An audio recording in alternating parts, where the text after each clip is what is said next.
बहुत बहुत स्वागत मंथन में। मैं आपके साथ पूजा राठौर शर्मा और आज हमारे साथ वो शख्सियत मौजूद है जो अपनी विचारधारा के जरिए देश की राजनीति में नई लकीर खींच रहा है। आज वो शख्स हमारे साथ है जिसने हाल ही में यूपी में इतिहास रचा, हरियाणा में अपनी ताकत बढ़ाता हुआ वो नजर आया और अब दिल्ली में दमखम दिखाने की तैयारी में दिख रहा है।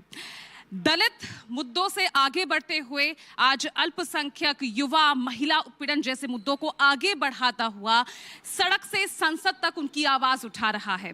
तालियों के साथ स्वागत कीजिए भीम आर्मी और आजाद समाज पार्टी प्रमुख, नगीना से लोकसभा सांसद चंद्रशेखर आजाद जी का। चंद्रशेखर जी, बहुत बहुत स्वागत आपका मंथन में। धन्यवाद बहुत बहुत आपका। तो चंद्रशेखर जी, नेताओं के लिए अक्सर कहा जाता है कि नेता की सियासत जारी रहती है अगर वो चर्चा, पर्चा, खर्चा चलता रहे। चर्चा में तो आप बने रहते हैं। हालिया बयान, आदत अब चर्चाओं में रहने की हो गई है। महाकुंभ में वो जा रहे हैं जो पाप जिसने किए हों। मैं मीडिया का चरित्र तो नहीं बदल सकता हूँ, मैं तो अपनी बात कहता हूँ। मेरे द्वारा कही गई कोई बात इलीगल हो तो मेरे खिलाफ कानूनी कार्रवाई कर दो। और मीडिया मेरी बात को क्या कह के दिखाती है, और मुझे तो हंसी आती है कि जब किससे पूछती है कि उन्होंने ये बयान दिया तो सामने वाला बोलने वाला भी नहीं सोचता कि वो बयान ही सुन लूं मैं। तो मीडिया की बातों में आके लोग गुमराह होकर पता नहीं क्या क्या कह देते हैं। मैं क्या कह सकता हूँ? तो बयान तो आपके ही है ना, आप ही तो कह रहे हैं भाई जो जिसने पाप किए हैं वो महाकुंभ में पाप धोने जाता है।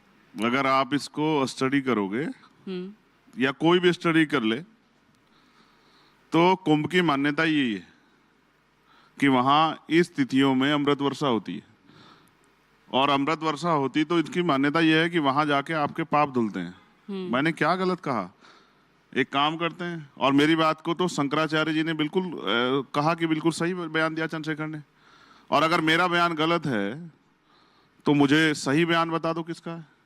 और मैं तो ये कह रहा हूं कि अगर वहां नहीं पाप धुल रहे हैं तो ये बात एक बार मैं चैलेंज के साथ कहता हूं कि शंकराचार्य इस बात की घोषणा कर दें कि वहां पाप नहीं धुल रहे हैं, तो फिर आपको पता लग जाएगी। आपकी संख्या देखना अगर लाख, करोड़ों से लाखों में ना आ जाए। भाई लोगों के अंदर यही तो आपने बात डाली, यही तो जो है आस्था की बात जो उनके अंदर मजबूत की है कि वहां जाओगे तो आपके दुख, तकलीफ, पाप धुल जाएंगे, मोक्ष की प्राप्ति होगी। तो मैंने क्या गलत कहा? लेकिन लगता है ना कुछ नेताओं को ये बात पच नहीं रही, या तो ये असलियत उन्हें ये डाइजेस्ट नहीं हो रही है। वो कह रहे हैं कि भाई बाबा साहब तो सभी धर्मों को मानते थे, संविधान विरोधी आपको ठहराने लग गए इस बयान के बाद। अब उनके कहे से थोड़ा ही हो जाऊंगा। मैं भी तो सभी धर्मों का सम्मान करता हूँ, और ये सम्मान कर दिया तो मैंने कहा। देखो, एक कहावत कबीर ने कहा है, उनका दुआ है, ज्ञानी को ज्ञानी मिले, रस की लूटम लूट, ज्ञानी अज्ञानी मिले, होए माथा कूट। जिनको कुछ पता नहीं है उनसे मैं क्या बहस करूं? जिनको ये भी नहीं पता कि इस कुंभ में कितने शाही स्नान है, उनकी बात का मैं क्या जवाब दूं? उनके बारे में क्या सोचूं? जिनको ये भी नहीं पता कि कुंभ कितने साल बाद होता है, उनके बारे में क्या बयान दूं? मैंने तो सभी धार्मिक शास्त्र लगभग पढ़े हैं। उनको पढ़ना चाहिए शिव पुराण, उनको पढ़ना चाहिए भविष्य पुराण, जिसमें इस बात का वर्णन है जब शिव पार्वती से बात करते हैं कि गंगा में जाने से, गंगा में स्नान करने पाप धुलते नहीं धुलते हैं। तो जो पढ़ते नहीं मैं उनका क्या करूं? मैं तो वही जो मान्यता है, मैंने जो धर्म गुरुओं से सुना, शंकराचार्यों से सुना। मैं हरिद्वार के पास रहता हूं, हरिद्वार लोकल के लोग तो नहीं जाते, लेकिन पूरे देश दुनिया के लोग आते हैं वहां।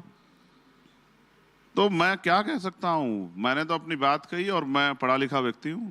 मैं जो मैंने पढ़ा है वही कह रहा हूं, जो धर्मशास्त्र में पढ़ा, और वेदों में इसका वर्णन है।